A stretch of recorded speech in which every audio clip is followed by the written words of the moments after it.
Donald Trump is having a psychotic meltdown at 12:15 a.m. in the morning as he's heading back from France to the United States. You take a look at it. Post after post, some of the most deranged stuff he's posting from someone who he says, historian Dave King. This is what he's posting at 12:15 a.m. Donald Trump is without question the most powerful man that the planet has ever known by a long way. Historically, people were characterized by brutal conquest and fear that they instilled in populations like Alexander the Great, Caesars, Genghis Khan, Attila the Hun, Napoleon, Hitler, Stalin, Mao. That's who he's comparing himself to at 12:15 a.m. Then he goes on to say the overwhelming difference between each of the above when compared to Trump is their lack of global reach. Like Alexander the Great and the Caesars were confined to the Mediterranean and small parts of North Africa. Hitler repeated Napoleon's mistake in Russia. This is what Trump was posting at 12:15 a.m. as he was humiliated and defeated on the world stage by signing the Memorandum of Understanding after getting involved in this catastrophic war in Iran with Netanyahu. Here's what Donald Trump posts right after whatever the hell that was that I just read. He posts this, some guy named Tyrus with his shirt off. What in the world also is going on with Donald Trump? Did you see him talk to Egyptian President El-Sisi? How handsome and good looking you are, and I love staying in the hotel room with you. Did you see him talk to Prime Minister Modi and say, you're so good looking and nice and so handsome? You see what he was saying to the reporter when he was with the president of the UAE? Oh, he's such a good looking guy. He's so handsome. He's so good looking. And that's what Donald Trump's been saying all over again. By the way, here's what he's also posting after posting a shirtless photo of a guy named Angus. Oh my gosh. I don't even want to. Okay. More posts at 12:15 a.m. He goes, freed U.S. hostage. President Trump is the greatest commander-in-chief ever.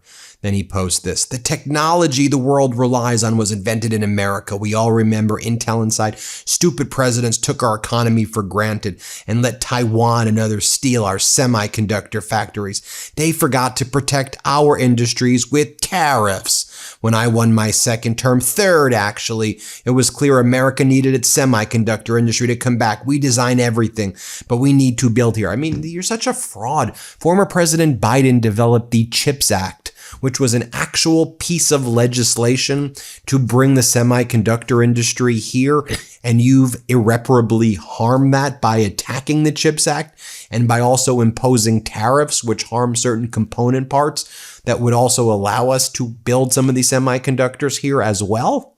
Then Donald Trump posts this at 12:15 a.m. It's a list that says if Kamala had won, here's what would have happened. So just think about it. As Donald Trump has been thoroughly defeated, as Donald Trump has been demonstrated to be as weak as everybody thought he was, and here's what he's posting. If Kamala had won, everybody, Kamala's in his head.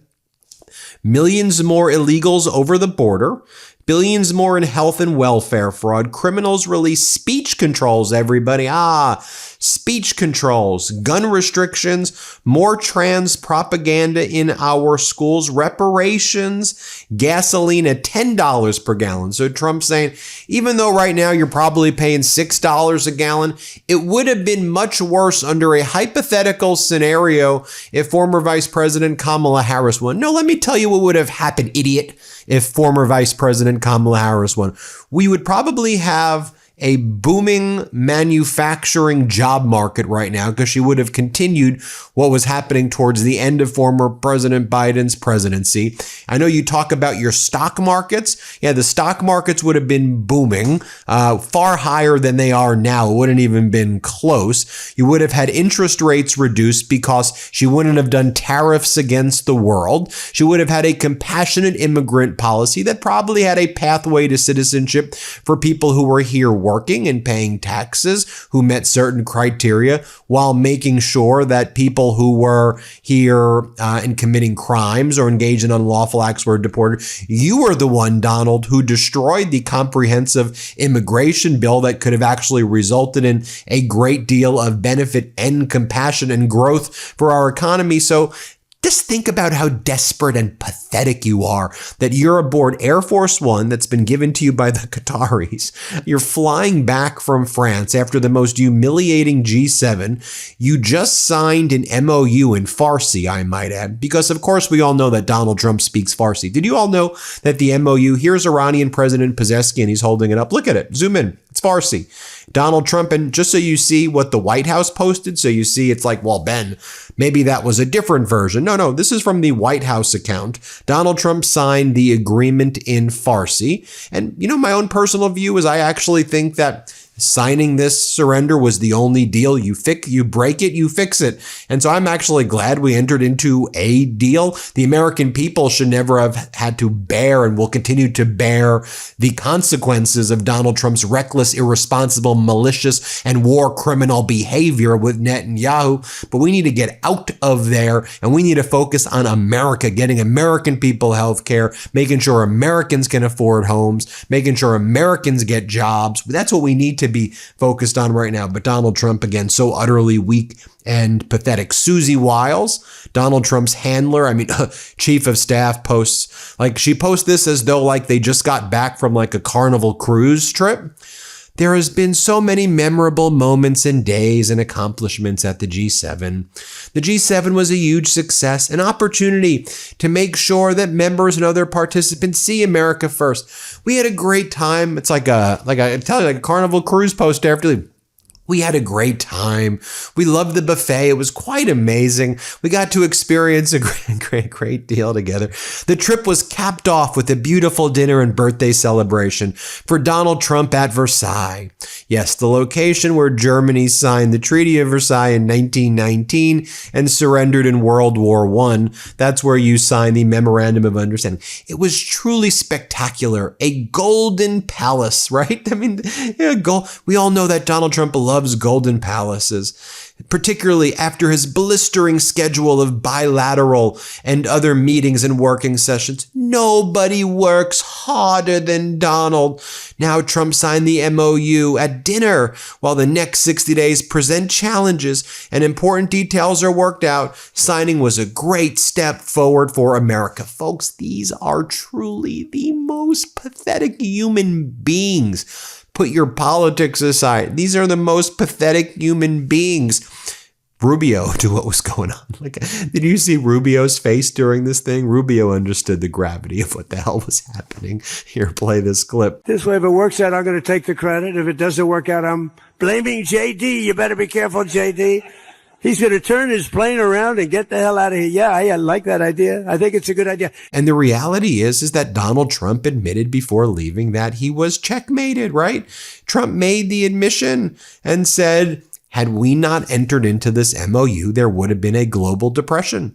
He said the oil reserves were about to run out in just a few weeks. Remember, that's what I've been saying on the MeidasTouch network. And a lot of people were saying, oh, Ben, you're being hyperbolic. And I said, yeah, we're probably about a week and a half away from a global economic depression was what I was predicting. And Donald Trump literally says what I've been saying, which is, I'm not sure if it's a good thing, but he admits it. Here, play this clip. So the one thing I didn't want to see is I didn't want to see economic catastrophe. If you kept this going, that could have happened. But all I know is every time we talked about the possibility of peace, the stock market shot up like a rocket ship. It never went down. They didn't like it. The people, the stock market is more brilliant than anybody there is, including the people on the stage, other than me, of course. Let's see. I don't know. What do you think, Scott? Is the stock market more brilliant than you? No, sir. Oh, that's a terrible statement. All right. The stock market is quite brilliant. And every time we said something amazing, like we're going to settle, it would go up. And every time we said something negative, like, guess what? We're not going to be able to settle, it would go down very big, Peter. Very, very big. Tells you something. That's the wonderful trip, Susie Wiles. A beautiful trip with a blistering schedule. And this was as Donald Trump was leaving Versailles. He's leaving Versailles, thinking about golden ballrooms, triumphal arches, Versailles. What did Jared Kushner say? We were leaving Montenegro and we were heading to and we saw this island in Albania. We're like, we have to have this island. And then Ivanka was like, yes, Jared, we need this island. Did we discover it, Jared? Okay, I digress right there. Anyway, Donald Trump is leaving Versailles, and he gets really weird with Brigitte Macron, and he goes in for like a double kiss, and she like pulls away. I'll just show you what happens here. Let's play this clip. We're necessarily positive. I saw the Canadian leader come out and say he liked it. Have you heard anything from our allies? Yep, and so as the main wonk says, it's the most destructive and weak America foreign policy in history. Surrender to the Taliban, surrender to Iran, bend the knee to Russia, bend the knee to China, attack NATO, weaken alliances, threaten to invade Greenland, although Greenland's probably like, invade us if we can get such a good deal. Threaten to invade Canada, pretend to end 8 wars, demand you get a FIFA Peace Prize, and you lost the one war that you started. Remember when Donald Trump posted back on July 16, 2015, no deal is better than a bad deal.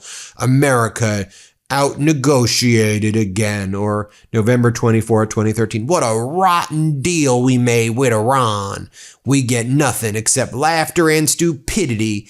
They get everything, including delay and big cash. Not really sure what my accent was even intending to be there. But, I could show you 10,000 posts of Donald Trump because Donald Trump isn't a builder. He is a destroyer. He's not a deal maker. He is a deal breaker. He is a contract breacher. He doesn't honor anything. He has no honor. He's a fraud, a con artist, a pathetic, vile, weak piece of trash. That will be his legacy, forever staining the United States of America with his orange, I don't even want to say it. Remember Don Jr.? Biden is so desperate for a deal, he's trying to hand billions to Iran to remove the regime terrorists. Wah, wah, wah, wah, wah. This was posted on the Ayatollah's website. I guess we should expect nothing less from the terrorist regime. My father had Iran. My daddy had Iran almost bankrupt, but then Biden and Harris gave him billions, making it far more dangerous. Enough. It's like a loser family. This is a family of pathetic frickin' losers. Don Jr. Woke won't win wars. Ask yourself, do you really trust guys like Weirdo Walls to deal with our biggest adversaries like Iran? Plus, if Walls is willing to lie about his service record, what else is he willing to lie about? Your dad was a draft dodger who said our veterans are suckers and losers. And this is what Don Jr. was posting August of 2024. He goes, this is January 29, 2024. How many more Iran-funded terror hits will happen with the $6 billion that Joe Biden gave them? How many more great patriot soldiers killed? He doesn't care about patriots, this or that or the other. This is what they do. They are frauds. This is what they do. They fearmonger, and they are a bunch of damn losers. And when they're in power, you're seeing what losers they are.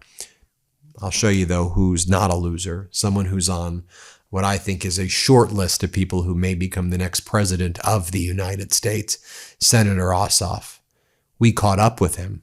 Here's what he told our reporters on Capitol Hill. Let's play it. Real quick, what do you make of Donald Trump's sort of cognitive decline at the G7? He's been saying all kinds of crazy things.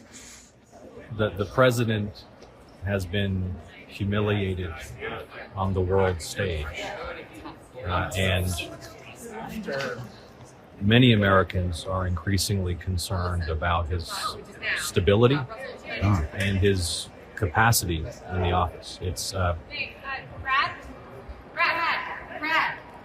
deeply distressing to Americans across the political spectrum to see a president so incompetent and so incapable, attempting and failing to represent the nation internationally. Got it. Thank you, Senator. There you have it, folks. Let me know what you think. Hit subscribe. Let's get to 7 million subscribers. Thanks for watching. Want to stay plugged in? Become a subscriber to our Substack at MeidasPlus.com. You'll get daily recaps from Ron Filipkowski, ad-free episodes of our podcast, and more exclusive content only available at MeidasPlus.com.